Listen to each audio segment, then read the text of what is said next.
Hello guys, naisipan natin gumawa ng mahablangka. Hindi ko na pinakita. Alam ko naman lahat tayo marunong gumawa ng mahablangka, di ba? Mayroon naman tayong merienda. Hindi ko na pinakita kung paano ko pinagsama-sama ang mga ingredients. Basta ayan, minikos-mekos ko na yan. Halo-halo ko na lang yan. Ayan na guys. Oh. Basta masarap yan mamaya pagkatapos natin mikos-mekos na yan. Ano? Kasi basta talagang pang merienda, gora tayo dyan. Ayan, mekos-mekos dyan hanggat lumapot siya para ilagay na natin ito sa lagyanan. Ano? Tapos ilalagay natin ito sa pagka malapot na siya. Ayan na. Ayan, yan.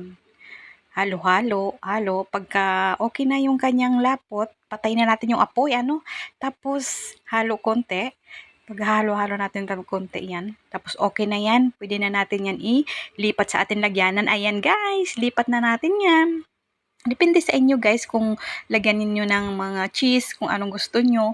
Basta sa akin mamaya ang gagawin ko dyan ay ako ng mani. Yun ang itatoppings ko. Dudurogin ko yung mani. Itatoppings ko dyan yung mani. Bahala kayo dyan guys kung anong gusto nyo itoppings dyan. Ayan na. Ayan na ang mani ko. Yan, masarap na yan. Yummy, yummy na yan. Thank you for watching. Bye. God bless. Ayan na guys, tikman na natin ang ating niluto. Masarap. Oh, yummy. Parang mabuo. Sarap. Kain tayo guys. Thank you for watching. One slice. God bless. And bye.